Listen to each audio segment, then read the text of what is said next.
आप पाकिस्तान के लोगों को, पाकिस्तानी सेना और पाकिस्तान के आतंकी संगठनों को कवर फायर देते थे, अब उनके सिरमौर भरने की कोशिश कर रहे हैं। राहुल गांधी जी किसी के आगे सरेंडर कर दें, कांग्रेस ने किया होगा, मगर भारत किसी के आगे सरेंडर नहीं हो सकता। मौलाना मसूद अजहर और हाफिज सईद भी नहीं बन कर पाए हैं, तो आप क्यों उनके मुहाफिज बनने की कोशिश कर रहे हैं? प्रधानमंत्री श्री नरेंद्र मोदी जी भारत मां के शेर अर्थात हमारे नरेंद्र भारत मां के मृगेंद्र हैं। वो पैरवी तो झूठ की करता चला गया, वो पैरवी तो झूठ की करता चला गया, बस उसका चेहरा उतरता चला गया। मित्रों, एक तरफ भारत के द्वारा भेजे गए संयुक्त संसदीय दल के में तमाम विपक्षी दलों के सांसद, जिसमें कांग्रेस के सांसद भी हैं, वो दुनिया के भिन्न भिन्न देशों में भारत के पक्ष को गंभीरता के साथ और पूरे राष्ट्र की एकजुटता के साथ रखकर वापस आ रहे हैं, और दूसरी तरफ कांग्रेस के स्वघोषित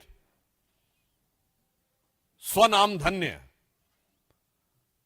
सर्वकालीन सर्वोच्च नेता और नेता प्रतिपक्ष राहुल गांधी जी निहायत ही ओछी स्तरहीन बातें कर कर यह विश्व को बता रहे हैं कि नेता प्रतिपक्ष का पद पाने के बाद भी उनके अंदर गंभीरता और नेता प्रतिपक्ष की परिपक्वता का घोर अभाव है। मित्रों, यह विषय सिर्फ उनकी अपरिपक्वता का नहीं है, विषय उससे कहीं गंभीर है। राहुल गांधी जी ने जिस प्रकार से हमारी सेना के द्वारा दिखाए गए अप्रतिम शौर्य और सेना के अधिकारियों द्वारा, जिसमें director general military operation, director general air operation, director general navy operations थे, उन्होंने जिस तरीके से ऑपरेशन सिंदूर की सफलता का विवरण दिया है, उसको सरेंडर से तुलना करना यह दर्शाता है कि यह मानसिकता कितनी रोगी और कितनी खतरनाक हो चुकी है। मुझे इस बात पे आश्चर्य हो रहा है कि अभी तक कांग्रेस के नेता पाकिस्तानी मीडिया में सुर्खियां बटोरने में लगे हुए थे, पाकिस्तानी संसद में उनके बयान कोट किए जा रहे थे। राहुल गांधी जी का नाम तो और बयान तो भारत के विरुद्ध पाकिस्तान अपने डोजियर में यूज कर चुका है, परंतु पहली बार राहुल गांधी जी ने ऐसा बयान दिया है जो पाकिस्तान के सेना प्रमुख ने भी नहीं बोला, पाकिस्तान के किसी आतंकी संगठन ने भी नहीं बोला, मौलाना मसूद अजहर ने भी नहीं बोला और हाफिज सईद ने भी नहीं बोला। इसमें से किसी ने यह शब्द नहीं बोला है कि भारत ने सरेंडर किया है, बल्कि उन लोगों ने अपनी अपनी तकलीफों का इजहार गाहे बगाहे किया है। अगर इसके बाद ये बोल रहे हैं तो मैं पूछना चाहता हूं, क्या आप उन नेताओं से एक कदम आगे जाना चाह रहे हैं? यानी अभी तक तो आप पाकिस्तान के लोगों को, पाकिस्तानी सेना और पाकिस्तान के आतंकी संगठनों को कवर फायर देते थे, अब उनके सिरमौर भरने की कोशिश कर रहे हैं। एक हिंदी में कहावत होती है, नया मुल्ला प्याज ज्यादा खाता है, मगर यहां गैर मुल्ला इस कदर प्याज खाने में लगा हुआ है कि उसे लग ही नहीं रहा है कि यह देश के स्वाभिमान और सेना के शौर्य और सेना का कितना भीषण अपमान कर रहा है। मैं पूछना चाहता हूं, वैसे राहुल गांधी जी की बुद्धिमत्ता और विवेकशीलता पर आप सभी लोग परिचित हैं। मात्र एक वर्ष पहले की बात है, आज 4 जून है। 4 जून को चुनाव परिणाम आए थे।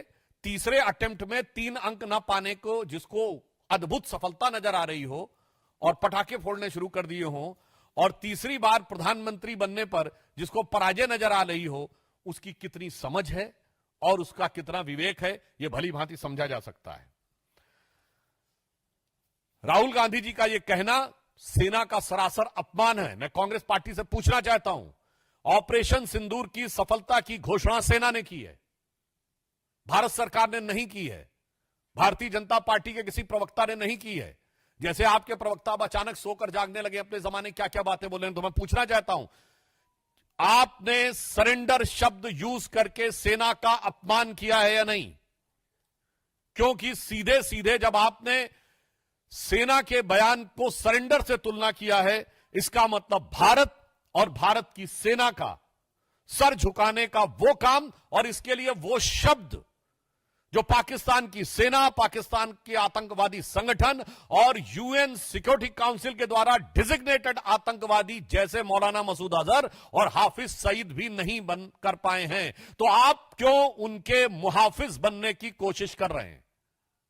और मैं दूसरा बताना चाहता हूं राहुल गांधी जी से कि अगर आपको यह समझना है सरेंडर, तो याद करिए राहुल गांधी जी केवल 2 साल पहले आप विदेश में गए थे और आपने कहा था, why the defenders of democracy America and Europe are silent and not interfering in India. यह था सरेंडर। 15 जुलाई 2011 को आपने कहा, it's impossible to totally control terrorism. यह था आतंक के आगे सरेंडर। 26/11 के हमले के बाद आपकी सरकार ने शर्म शेख में कहा कि कंपोजिट डायलॉग प्रभावित नहीं होगा आतंकी घटनाओं के साथ। यह था आतंक की मानसिकता के साथ सरेंडर।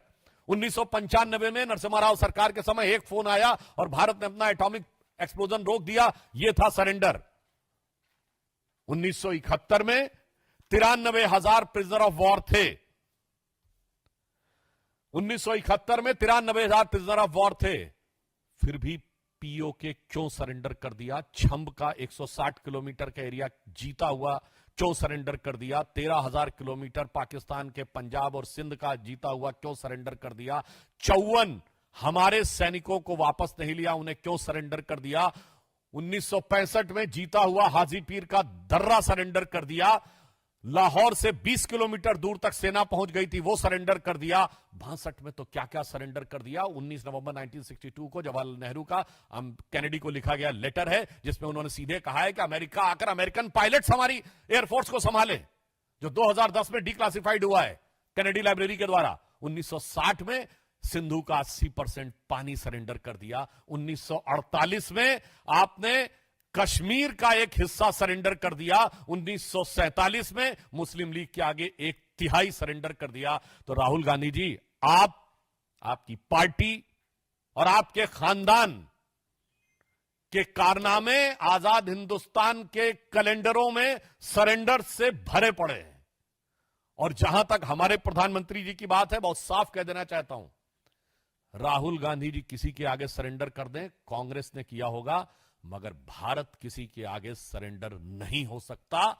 हम विश्व की एकमात्र ऐसी सभ्यता है जो हजारों सालों के आक्रमण के बाद भी आज जीवंत हैं, जिसे आप मानने को तैयार नहीं। हमारे प्रधानमंत्री श्री नरेंद्र मोदी भारत माता के उस शेर की तरह हैं।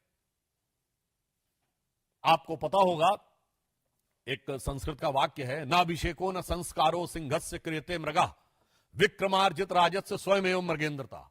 मृगेंद्र शेर के लिए होता है और उसके अंदर स्वयं वो क्षमता होती है। तो हमारे प्रधानमंत्री श्री नरेंद्र मोदी जी भारत मां के शेर, अर्थात हमारे नरेंद्र भारत मां के मृगेंद्र हैं। और आपके खानदान के सरेंडर आजाद हिंदुस्तान के कैलेंडर में भरे पड़े हैं। इसीलिए मैं राहुल गांधी जी के लिए यह पंक्ति कहकर समाप्त करना चाहता हूं कि आदतन, फितरतन, शरारतन, व्याकुलता के कारण या कुटिलता के कारण आप प्रधानमंत्री के खिलाफ बोलिए, भारत सरकार के खिलाफ बोलिए, भारतीय जनता पार्टी के खिलाफ बोलिए, हमें बर्दाश्त है। पर भारत के स्वाभिमान और भारत की सेना के लेकर आप झूठ बोलेंगे तो यह कतई बर्दाश्त नहीं है। तो इसे सिर्फ एक पंक्ति कहूंगा कि वो पैरवी तो झूठ की करता चला गया, वो पैरवी तो झूठ की करता चला गया, बस उसका चेहरा उतरता चला गया।